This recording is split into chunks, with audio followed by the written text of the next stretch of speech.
जय श्री राम मित्रों। जो आज मेरा वीडियो बनाने का उद्देश्य है वो ये उद्देश्य है कि जो हम लोगों को सुनाया जाता है मुग़ल पुत्र और मुग़लों को हमारा जीजा बताया जाता है, तो ये जो समस्या होती है ये हमारे साथ होती है। जैसे कि हम बाहर जाते हैं, बाकी के जो लोग हैं यहाँ रह रहे हैं, वीडियो देखी, स्क्रॉल करी, ही हा करा, एक दूसरे की मजाक ली राजपूतों ने, और बस इतना ही रहता है। या ज़्यादा से ज़्यादा अनंगपाल तोमर और पृथ्वीराज चौहान, महाराणा प्रताप और गुर्जर प्रतिहार सम्राट मिहिर भोज के ऊपर लड़ लेंगे। बाकी का उन्हें अपना इतिहास कुछ पता है ही नहीं।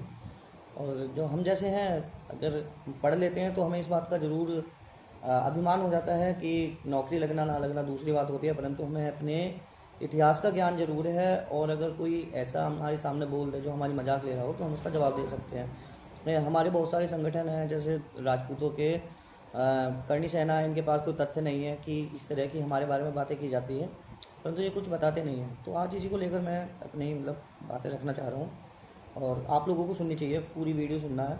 तो जो बात करेंगे अब मुस्लिमों से संबंध के बारे में, तो मैं सबसे पहला जो प्रस्तुत करूँगा, जो बात को प्रस्तुत करूँगा वो वीरमदेव की प्रस्तुत करूँगा। वो जालोर के एक शासक थे, कन्नड़ देव, उनके पुत्र थे वीरमदेव। बड़े सुंदर थे, बहुत वीर थे। अलाउद्दीन की खिलजी जो होता है उसके दरबार में जाते हैं और उसी को चैलेंज कर देते हैं।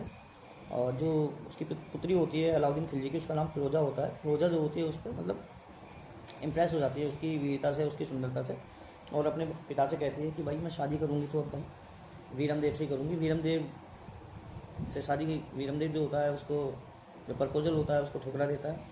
अब जो अलाउद्दीन खिलजी है वो परेशान होता है कि भाई एक ही पुत्री है, जो भी है अब वो परेशान है, शादी करवानी पड़ेगी, नाक कट जाएगी। उगलहबिस्त हीजड़े को भेजता है उसके पास उसका प्रपोजल लेके, और वो मना कर देता है कुल मिला के। अब जो अलाउद्दीन खिलजी वो जाता है उससे युद्ध करके कि ठीक है भाई, उसको परास्त करके ले आऊँगा मैं और फिर शादी करा दूँगा। परंतु जो वीरमदेव होता है बड़ी बहादुरी से लड़ता है और अलाउद्दीन खिलजी को लगभग हरा देता है। परंतु ये हमारा इतिहास रहा है राजपूतों का कि हम जहाँ भी मात खाते हैं सिर्फ अपने ही लोगों की वजह से मात खाते हैं। मतलब राजपूत सिर्फ राजपूतों की वजह से मारे जा सकते हैं, वरना हम लोगों को कोई हराने वाला इस धरती पर है नहीं। कि हम सिर्फ धोखे से मारे जा सकते हैं, कभी भी हमें कोई सामने से मार नहीं सकता है, पूरा इतिहास है। खैर चलो, वो मारा जाता है, फिर उसकी वही गर्दन वर्दन काट के वो ले आता है हरा हरू गया। और जो फिरोजा होती है, फिरोजा से कहता है कि ले भाई कर ले इससे शादी, एक टॉन्ट में, प्यार से नहीं। फिरोजा भी होती है, फिरोजा भी बड़ी दुखी होती है और जो गर्दन जो कटी हुई होती है उसके गले में माला डाल देती है। और उसको लेकर जो यमुना होती है, जो उसका जो महल होता है वहीं पास में यमुना नदी के किनारे, उसी में कूद कर वो आत्महत्या कर लेती है, सती हो जाती है। तो सती होने का जो पहला साक्ष्य मुस्लिम जो किसी लड़की का, तो वो ये वाला मिलता है, फिरोजा वाला।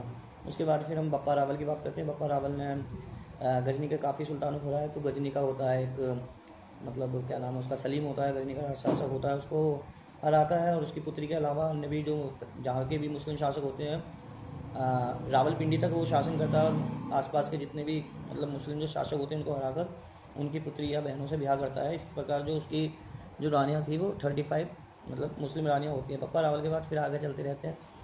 कुंवर जगमाल सिंह हैं, कुंवर जगमाल सिंह राठौड़ होते हैं। और कुंवर जगमाल सिंह राठौड़ की जो शादी होती है वो गिंदोली से होती है। गिंदोली जो होती है महमूद बेगड़ा की पुत्री है। आज भी गिंदोली के गाने गाए जाते हैं। कहाँ पर? राजस्थान में।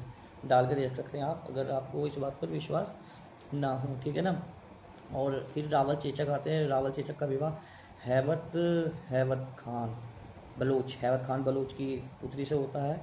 और अन्य भी हैं। फिर 15वीं शताब्दी में राजा कुंभा आते हैं, राणा कुंभा की जो जो प्रशस्ति है उसमें इस बात का उल्लेख है कि उन्होंने अपने तत्कालीन जो उनके अंडर में जो सामंत या प्रधानमंत्री कार्य करते थे उनकी जो शादी है वो करवा देते हैं। और जिसको भी वो हराता है, मालवा, नागौर तथा अन्य आसपास के जो मुस्लिम शासक होते हैं उनको हराता है और शादी करवा देता है, ठीक है। इसके बाद फिर आगे चलते हैं। ये हो गए राणा कुंभा के बाद आते हैं राणा सांगा आते हैं। राणा सांगा ने भी एक मुस्लिम रानी से शादी की थी, ठीक है ना। और इसके बाद फिर आगे चलते रहते हैं। 16वीं शताब्दी में जम्मू कश्मीर के डोगरा राजपूत धर्म चक्र होते हैं, उनकी जो शादी होती है बड़ी इंपॉर्टेंट है, इस बात को याद रखना। बाबर की पुत्री से होती है उनकी शादी। और फिर राजा मान सिंह आते हैं। राजा मान सिंह की जो शादी होती है वही राजा मान सिंह, जिसे मानबाई जो है, जो भी है उनके कुछ रिलेशन में है।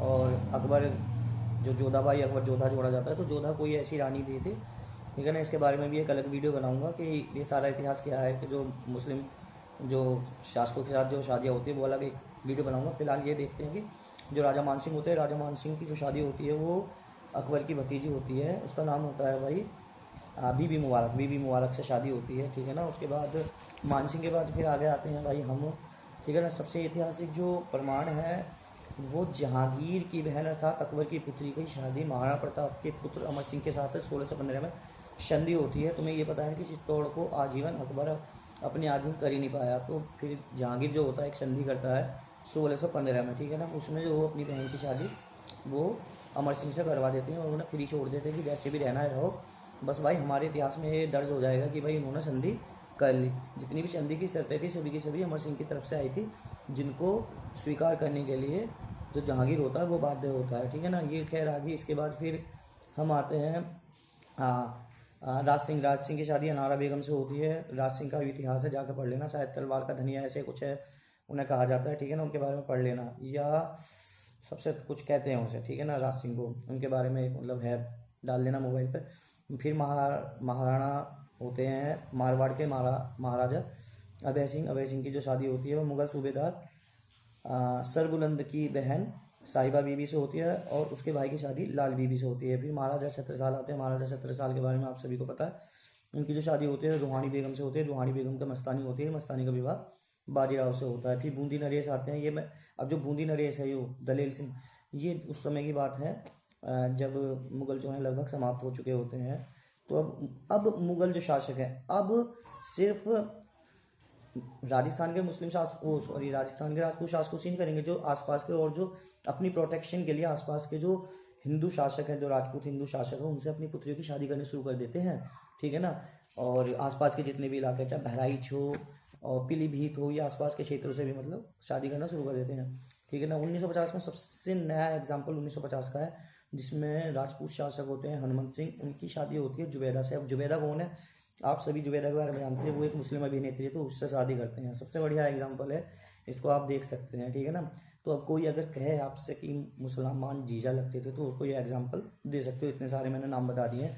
और अब बात करते हैं जो शादियाँ करते थे। शादियाँ इस तरह से करते थे जो हम लोग करते थे कि किसी भी हिंदू राजा की बहुत सारी रानियाँ होती थी, वो किसी भी जाति से हो सकती थी, बहुत सारी जातियों से। ऐसा नहीं था कि राजपूत सिर्फ राजपूत रानियों से शादी करते थे, वो स्वतंत्र होते थे वो, और उन्हें पासवान कहा जाता था। तो पासवान का मतलब होता है उसकी प्रेमिका होती है, उसकी जो पुत्रियाँ होती थी अपनी से शादी नहीं करते थे वो, जो मतलब पुत्री तो अपनी ही कहलाएगी। मान लिया तुम 3-4 शादी करते हो तो जितनी भी पुत्रियाँ होंगी वो तुम्हारी कहलाएंगी।